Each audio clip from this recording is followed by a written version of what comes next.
So today we are going to be pitting a brand new brand against, well, a rather established one, to be honest, to see if it can upset the status quo. Which feels weird to say when the established manufacturer happens to be Kia with this Niro EV. And that's because I still feel like Kia's only just found its groove. True, but this is a proper new kid on the block. BYD. Build your dreams. The Atto 3. And interestingly, actually, the base long range of both of these models are only £305 apart. So it really is a good like-for-like comparison. Okay, so which is the best mid-size pure electric SUV? It's time to find out. But before we crack on with some cracking content, do us a favour and subscribe to the channel. Put those notifications on because we have everything you need to know about electric cars coming your way. What, everything? Well, nearly everything, yeah. Cool, but back to the task at hand. Like we said, what we have here are two mid-size pure electric SUVs that have largely similar practicality, range and cost, depending on which model you choose. So basically the devil is going to be in the detail and of course your own opinion. That's pretty critical too. I'm going to kick things off by asking for you to give us your first impressions. Let us know in the comments below. Based on appearances only, which one do you prefer? Styled and modelled by Wookie, we have on this side the Atto 3, Chinese born, or we have the South Korean Niro. Let us know. I'm going to say straight away that I prefer the Kia. Do you know why? Because I just think it looks more put together. You know, it was redone last year. Yeah. I think it gave it a really distinctive look. It's got this big bar at the front. It's got a charge point in the front, which I've always liked. It's also got a light in, which always pleases me. And with the headlights sort of down low and on the sides and the different bits of trim, I think it looks quite chunky. I think it's quite nice. You look really, really like you don't believe me. Well, so I agree to a certain point. It does have a lovely overall look, but I do think it's just like big different blocks sort of been randomly put together. That's not random. I don't think it's been that very well thought through, actually. Like these lines, it's really chunky and it's just sort of plonked on there next to another sort of really chunky bar. I like it because it looks distinctive. You know, we get loads of cars these days that look quite similar and they're really hard to tell apart. I think this is one you could tell from a distance, especially because once you go down the side of it, it's quite normally proportioned, and then you get the side blades. And then you can either have those side blades in a contrasting colour, like it is here, yeah, or you can have the same colour as the body so that they blend in. And then the rear lights are big and tall and angular, and where every other car seems to have a long, you know, full width light bar, I think this is distinctive and pretty, and you're wrong. Well, let me show you the Atto 3, the front. Just overall, more thought has gone into it. It looks more well put together. There's lovely sleek lines. The lights like fit in with the bar that goes across. It is Your inspired. lights just stick out. It's inspired by ancient dragons, apparently. Can you see it? I can't see a fire-breathing dragon unless I squint really, really hard. Maybe like the flare of the dragon nostrils coming out here. But then we would need some flames.Maybe they're the, like, are they whiskers? I don't know. I just think that looks a little bit more bland. Do dragons have whiskers? Of course dragons have whiskers.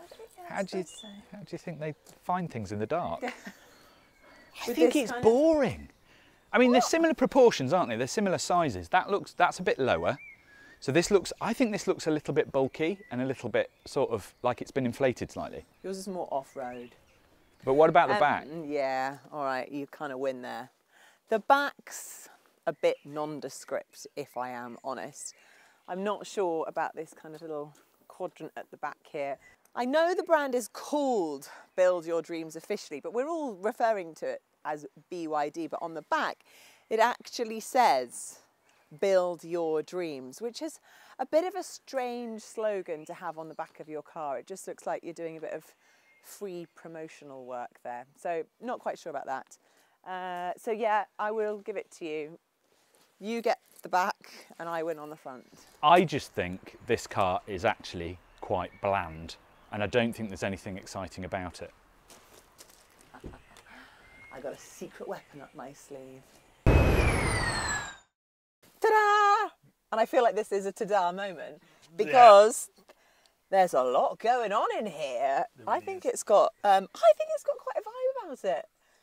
Go on, I can already see you want to be sick out the car window. It's not that. I mean, What's this? wrong with it? What's this textured grey? It looks like bone. It's something different to the interior of your car, which looks like the same as every other car I've been in. Well, this dash looks like it's... Can you see how that looks like it's melted in the sunshine? It just look... I think there's a lot here. There's a lot going on, but I'm going to give it like a lot of credit because I like it. There's some stuff that you wouldn't see anywhere else.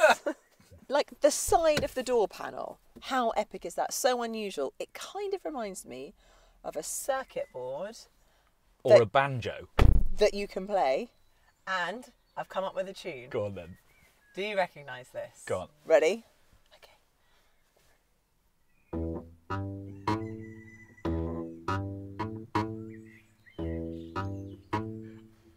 Oh, I got it wrong at the last minute. Yes, I do recognise it. Bum, bum, ba, bum, bum, ba, da. Bum, bum, bum, bum, bum. I get it. Do you know the tune? No. Smoke on the Water. It was on the tip of my tongue. I just think it's one of those cars where I've got in it and I thought there must be some sort of theme, and it turns out that this whole car, apart from the things that look like bone and the melty bits, is inspired by a gym.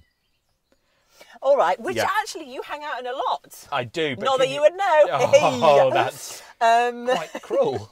But yeah, I kind of see that to a degree. But I just like how it's different. Like how we have our gear selector here. Kettlebell.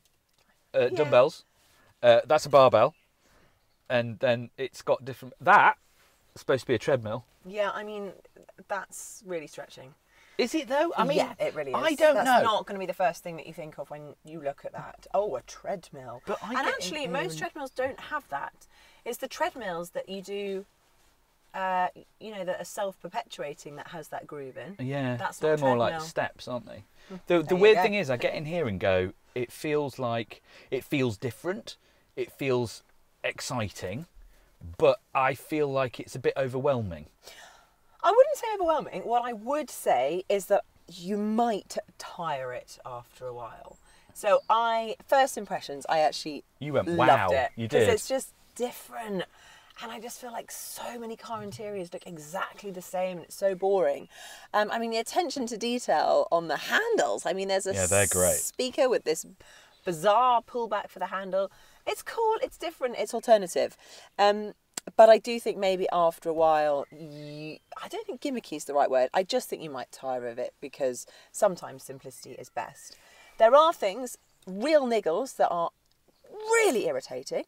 And that is that my driver display in front of me isn't straight. See, I don't agree. I swear to God, it is not straight. All I can see is on a kink. It looks straight It's to had me. a couple of beers. It's off to the left. Yeah, it's straight. I think that's straight. Well, I thought you would question my integrity.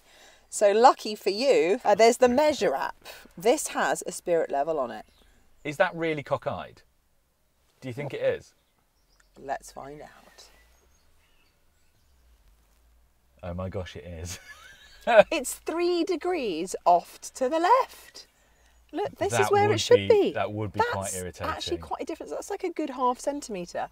It's so annoying. And the other thing that I find frustrating, I love the central display. It's big. It's actually quite easy to use. However, they recommend you use it on portrait mode, which we can do there. That's for... Did they say this is for sat-nav, isn't it? It's better for sat-nav in portrait mode. Which A, blocks our camera view, B, blocks my view of the road, and C, is just proportionately wrong. So you prefer it like that? Visually, it's just not nice. But it's a nice Whereas gadget. that is like a nice seamless finish when it's on the landscape. I think the interesting thing here, though, for me, is that that's like a little bit of a tricksy gadget and stuff. But once you strip back all of the kind of shock and awe when you get in it, it's actually quite a practical, useful SUV. You know, we've got wireless charging here. We've got some buttons, real buttons down here with a rotary control for the volume, which I always like. It's got cup holders. It's got a little door, you know, place to hide thing down here. It's got decent storage in the centre console underneath here with charging points. Yep. These sports seats are actually really comfy. Seats are lovely. And they're standard. Yeah. And you get a standard panoramic sunroof. So this thing here, yeah, that's a standard thing. That's very standard. And then space in the back is good. And the boot's fine. Once all the kind of shiny bits are away, this is actually a very practical, very useful mid-size SUV. So it's kind of like got lots of zhuzh on the inside, but I think I'm a bit like you. I would get a little bit tired of it, I think. And that wonky screen would kill it for me. Why would they do that? Do you know what's better though? Nope. The Kia. Come with me. Is it going to be like the same as every other Just car? move. No ta-da, is there? It's just a lot more. I'm going to go with conventional. You may interpret that as boring. No. Which I think is fair. No, I just think this isn't fancy dress like the BYD. Whoa, it's Like, not that fancy dress, it's just fancy. Not as try-hard. Okay, so nice. what's so wonderfully striking and interesting and fascinating about this bland black interior? Do you honestly think this is bland? I don't think it's bland. I think a couple of years ago, I would have been, wow, this is so cool. Yeah. Whereas now, I feel like I've just seen this interior so many times. Familiarity breeds contempt. Maybe. And contempt is all I'm feeling right now. I'll give you a couple of points because what is slick is the double display, how it's nicely integrated. So that's drivers, that's touchscreen. And then what do you think to the bar? You know, hang this, on, sorry. I'm Before sorry. we move on, will you cope with your maps being on a landscape rotation rather than portrait and a bit smaller? I think I'll be fine. Exactly. I think it'd be absolutely fine. I mean, I really like that. I think that whole one screen look is really quite slick. Me too. I do like the bar. I think that works. It's you just touch it to switch between the different functions. We've got charging points up here with wireless charging. We've got a nice button, so things like that I would use all the time. What is this? Well, that's a centre console, Nicola. Made of? Oh, piano black. Shiny plastic, which I have covered. Well, it does if you put your fingers everywhere. But it just constantly means you but see you fingered the whole thing. Well, I couldn't help it. And it is covered in buttons, so I'm assuming that if you are going to be using the facilities like the button, you're going to put your dirty fingerprints on it. Heated seats, cooled seats, heated wheel, you know, handbrake, rotary drive selector. I think it's quite simple. It's quite easy to use. Again, we've got buttons on the steering wheel, and I've just realised they're all black plastic as well. So you do have quite a lot of fingerprints. But this feels like a car that's a little bit more sophisticated simply because it's not got quite as much plastic going on. Well, there is plastic, but it feels higher quality. The only thing it also is lacking is that because this is also used for internal combustion engine cars, we don't have that added storage underneath here. There's a hybrid and a PHEV as well. But then, you know, I do notice that because it's more useful than you think, isn't it? And it hasn't got it. There's no side panel, but there's for a useful handbag. There's space here, but it's not. What about the back? Because that looks a little bit bigger. I think the back is a bit bigger than in the BYD, and also the boot is slightly bigger. It's a slightly bigger car, but it feels smaller because it's lower. Smaller sunroof. Yeah, not double. Yeah, which is a shame because I do like the double. Some of this you only get on the higher grades. Right, okay. So you have to be careful how you spec your Niro EV. The BYD in the design spec gets everything, but the sunroof and the seats are standard on all models. Okay.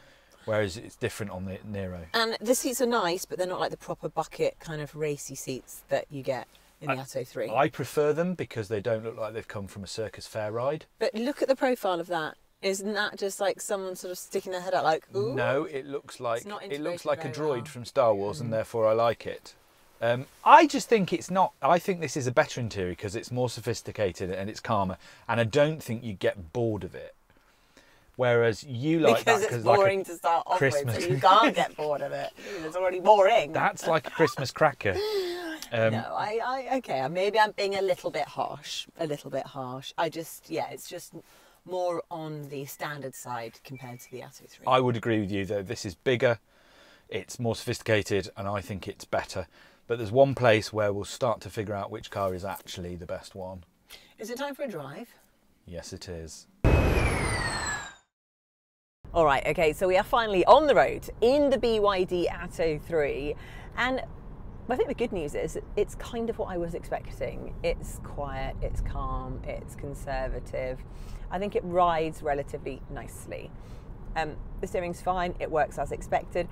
You're not going to be flinging it around for the fun of it, but that's not really the purpose of a car like this, is it? This is a nice, secure family car, really. One thing worth noting is the brake regen. It's actually applied more through the brake pedal. There are no switches or paddles on the steering wheel, which I normally quite like, but that was due to preferences from other markets. And so I guess that's making it more simple when it comes to regen. It's something that you don't need to worry about. So what have you got? Well, 201 brake horsepower to play with, a little bit more torque than the Niro. So it feels sprightly, if not outright fast. It gets to 62 miles per hour in 7.5 seconds, which is pretty nippy for a car of this size. A little word of warning though, if you press the accelerator a tad too hard, pulling away from a wet junction, the front wheels will squirm a bit. But that's actually not something that's limited to the Atto 3. We've seen that in quite a lot of front wheel drive electric cars. Now, if we look at the different driving modes, they're down here near your drive selector. You've got 3 to play around with. We'll go from, I'm in normal at the moment, and then I can flick it into sport mode. Normally, you get a bit of a kick, you get a little bit of a difference. Whereas I would say with this, it's relatively limited. Even when you change from normal into eco, you don't even get extra range, which I think is quite interesting, because on some, when you change into a more efficient drive mode, your range will increase. That's not the case with this. So I don't think there's a huge amount of difference, to be honest. I'd probably just drive it in eco mode all the time, just because then of course you're getting the most out of the range. Not that it seems to make a difference in this case. But yeah, I wouldn't say the driving modes make significant changes to the drive itself. I'd say where they've positioned everything fits well with the driver's position, and it just makes driving really comfortable.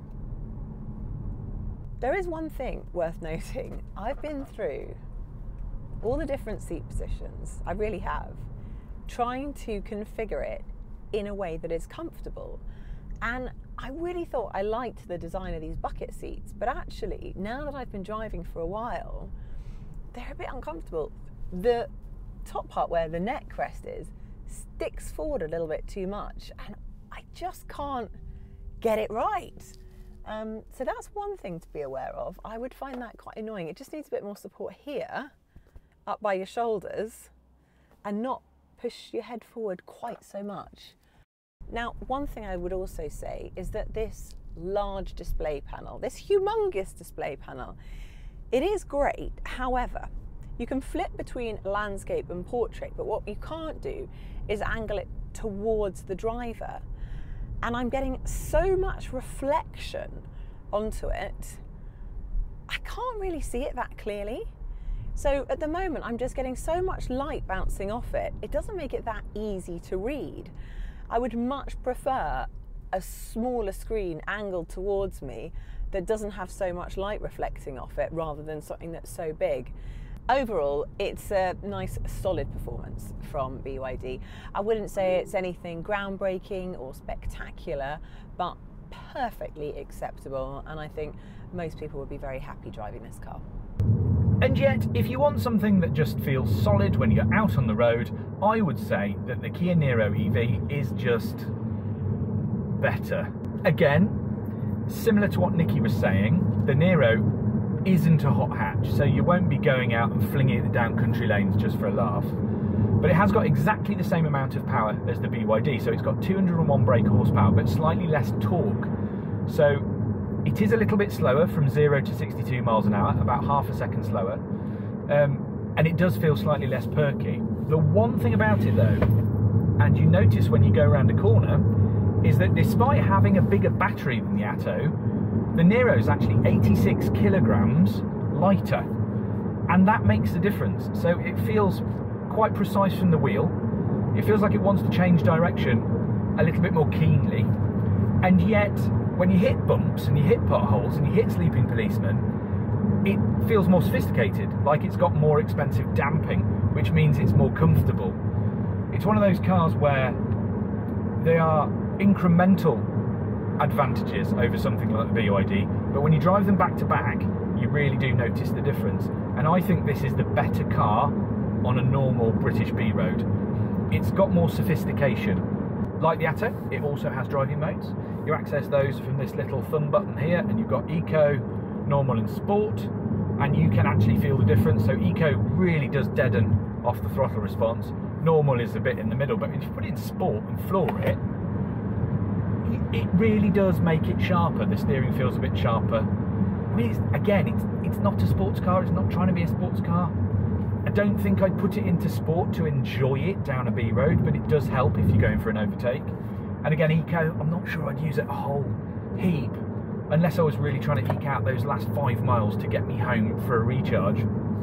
And it does have Kia's really rather wonderful brake regeneration paddles behind the steering wheel, so you can increase the brake regen by pulling this one on the left, and you can see the car slowing down. You can take it off again with the right hand paddle. Now I use them a bit like changing down a gear in a manual gearbox. If I'm approaching a junction or I'm coming into a 30 zone here, just pull the paddle on, slow down. You don't use the friction brakes, you put in a tiny bit of charge back in the battery. All works really nicely. So what I'm saying is, basically, I'm sure Nikki is not going to agree, but I think in pretty much every way the Niro EV is slightly more sophisticated, slightly plusher, and slightly nicer when you're out on the road. Well, we knew this was going to be tricky, so it is time to get out the spec sheets. Wookie, are you prepared? I've got my specs right here, and I think it's quite impressive. Okay, well, we've kind of gathered basically that both of these are pretty well equipped, depending on the model, but they both have their own advantages. Now, I have got vehicle to load as standard on the Atto 3. Sorry, but I've got that as well. And the Niro can tow. Can the Atto 3? No, but no one really cares about towing. Who actually uses the towing facility? Please leave us in the comments below, yes or no. I'm going to go with 95% of you say no, don't care about towing. Fine, we'll do that, but I think it's valuable. Okay, I know what I get. I get all the battery conditioning stuff as standard, and in the winter we're talking up to 30% more efficient on the range, which is not to be laughed at. That's worth having. Up to.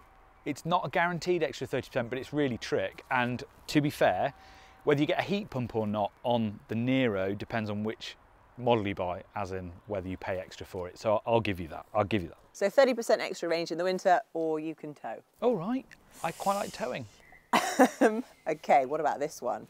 This comes with a 6-year warranty and 8 years on the battery and 8 years roadside assistance.